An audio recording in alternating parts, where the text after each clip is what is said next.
All right, welcome to today's show. So, Fed is likely to cut interest rates today. There's like a 90% likelihood that's coming up very, very soon here. Additionally, MSTR, Saylor gives a talk. I'm going to show you a clip of what's really going on behind the scenes with institutions and even institutions like JP Morgan with Bitcoin. And then we're going to get into BMNR because BMNR is just on its spree and there's big things that are happening with this company. And we're going to show you a little bit quietly how they're accumulating cash, but also how they're also accumulating Ethereum and they continue to buy. So none of this is tax advice, financial advice, or legal advice. Always do your own research. And let's get in and let's hear from Saylor real quick today. Within the banks. Major inflection point is all of the large banks in the United States have gone from not banking Bitcoin 12 months ago to, in the past 6 months, I have noted and been approached by BNY Mellon, by Wells Fargo, by Bank of America, by Charles Schwab, by JP Morgan, by Citi. They are all starting to issue credit against either Bitcoin or against Bitcoin derivatives like IBIT. And so there's a sea change here. Wells Fargo and Citi have both publicly announced intent to allow the custody of Bitcoin within the banks. In the year 2026, they'll start to extend credit.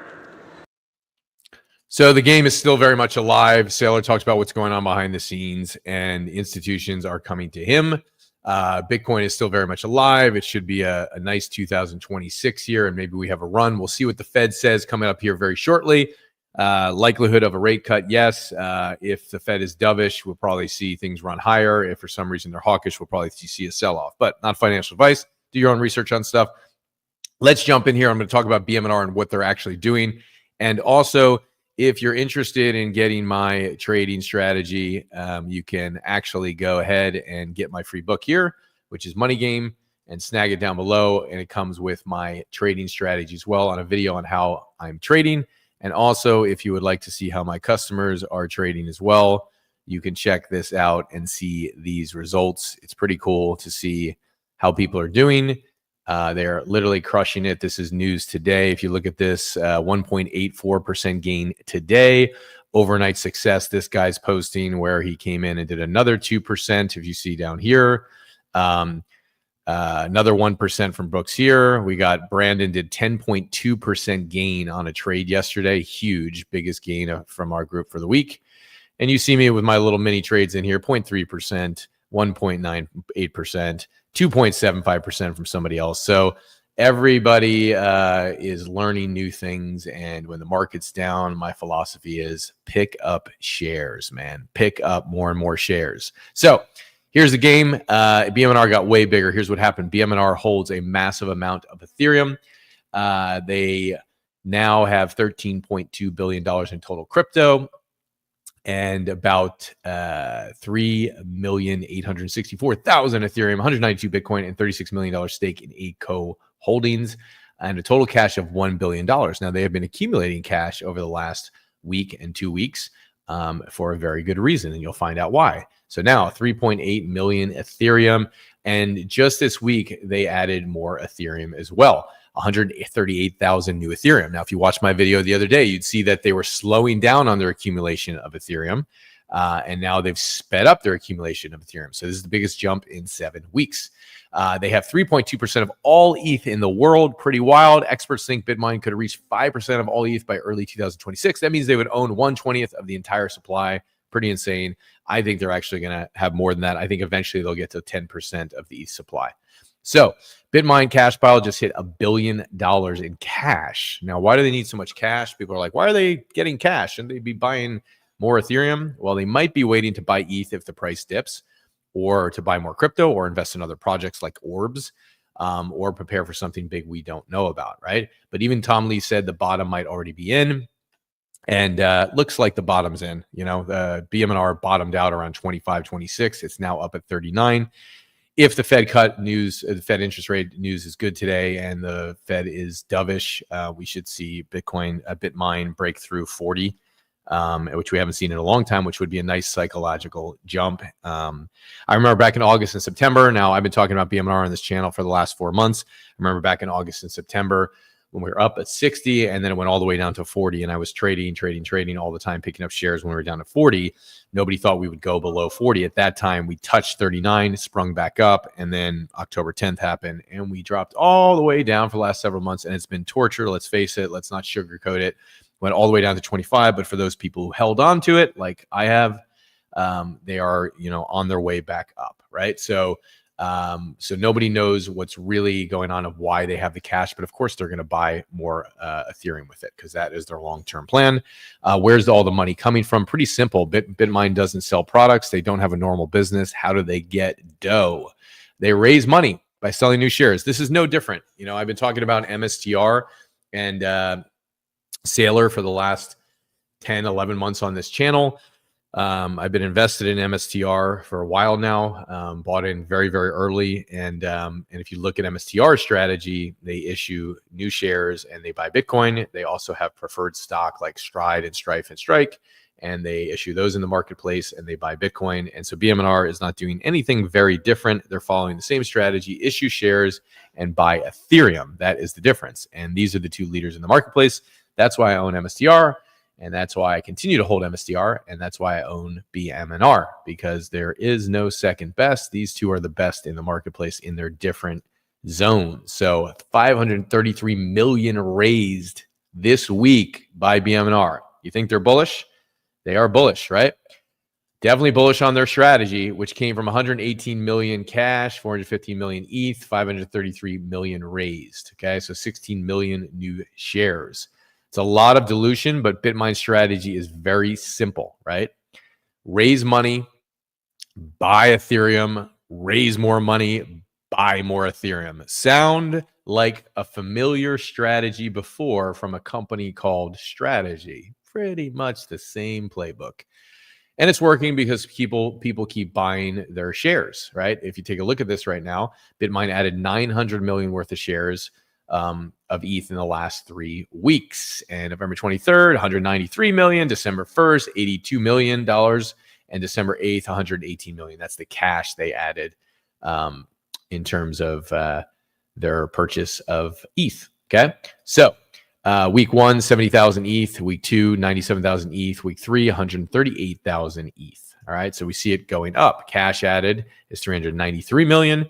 And combined, Bitmine increased its firepower by 1.3 billion in just 3 weeks. All right.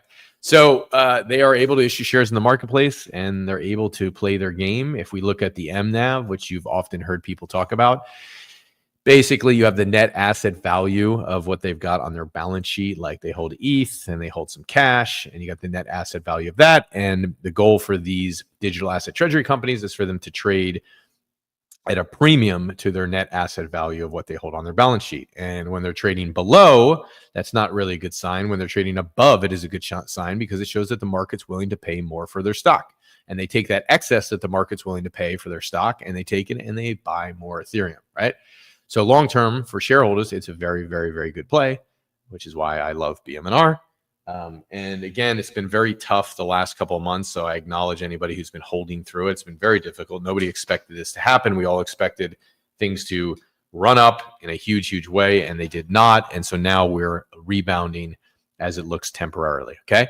ETH per share is about $30, but the share price, if you look at the share price, is $39. So that's the premium, right?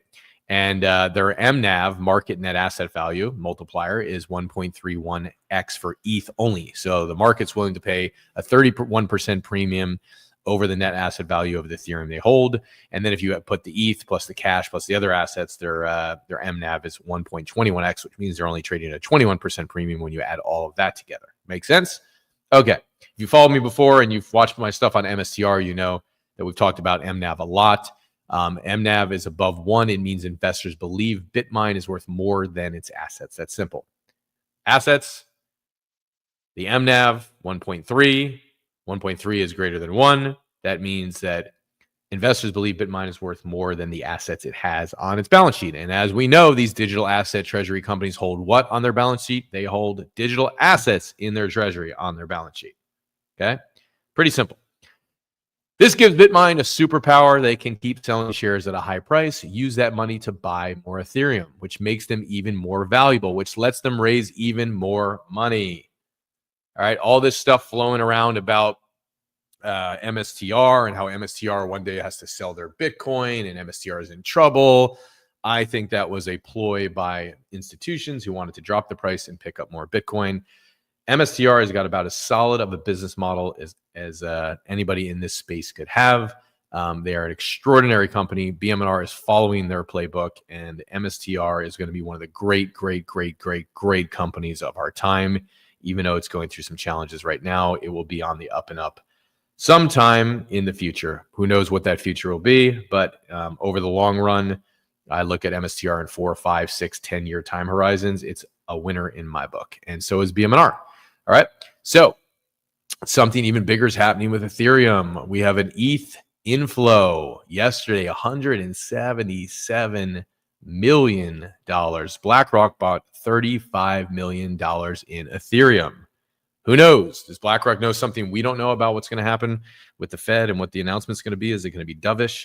We know the interest rate cut is already priced in, right? So these things are priced in because people are expecting a cut. The question is, will Powell come out and say something that's hawkish that makes people go, oh my God, I'm uncertain, and then everybody sells off. So that happened last time. It could happen again. We don't know.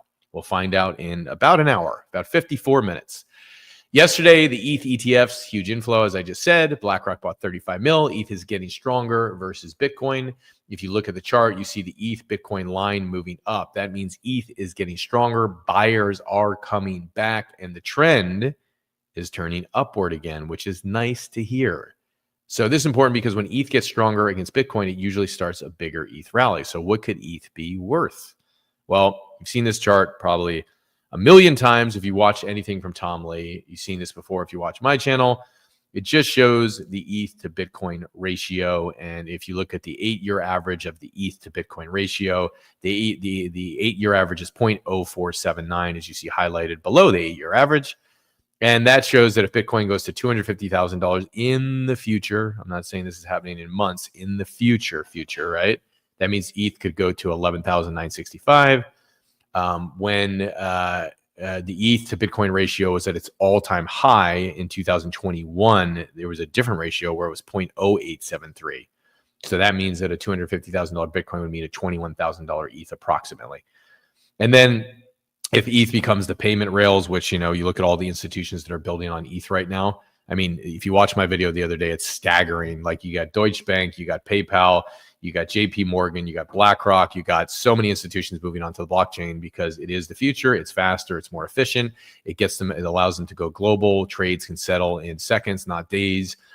You go from kind of a snail mail system of like sending mail, which it takes 2 days for mail to go to somebody if you send a physical letter, to an email system, which takes seconds. And that's the metaphor for money now. Money should settle in seconds. It should be able to be sent in seconds. It should be secure. And that's what the blockchain does.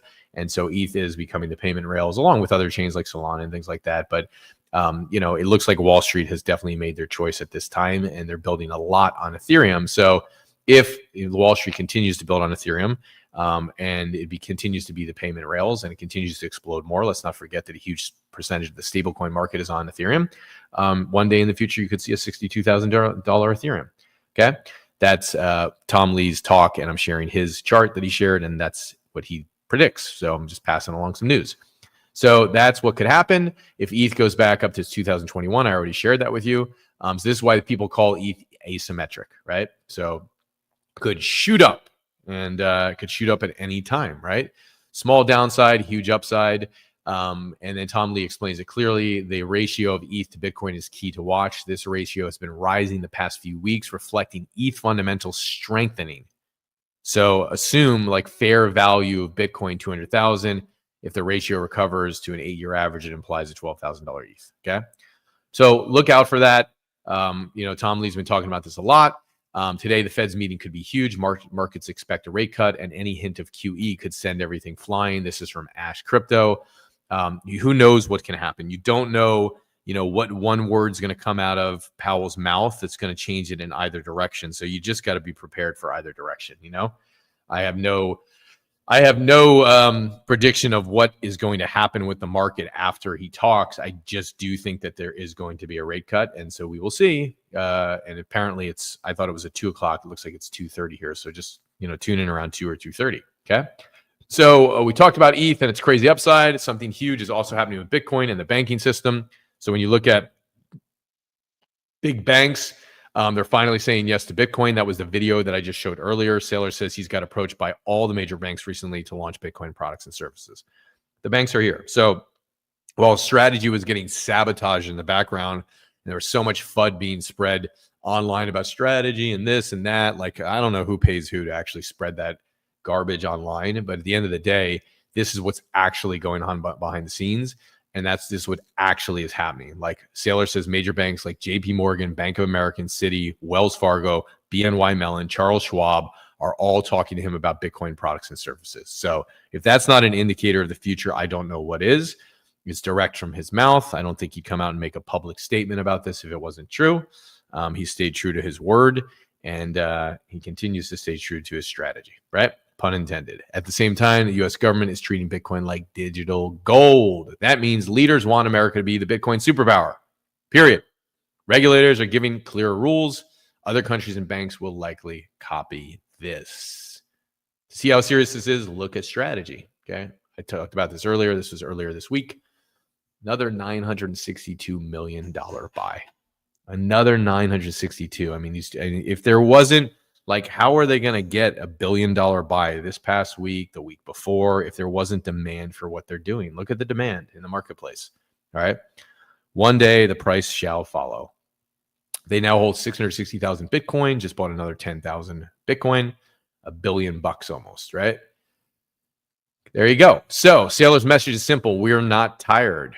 We will keep buying. We want to take Bitcoin off the market and hold it for decades. And he continues to do what he says he's going to do.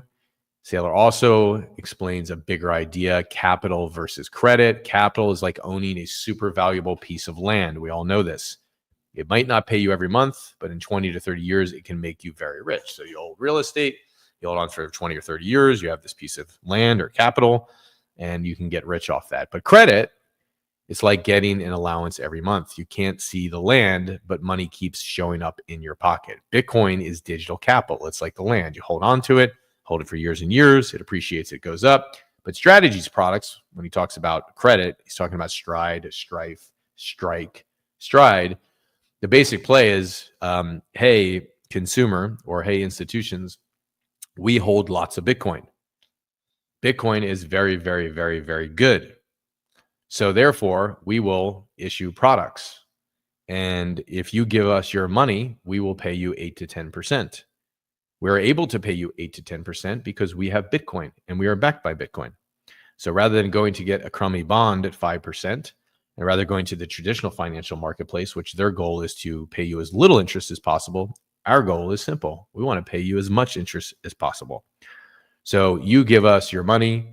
We are backed by Bitcoin in our treasury, and we will then pay you out 8 to 10% on the products that we issue. Hence the word digital credit. That's the allowance he is talking about. It is not more complex than that.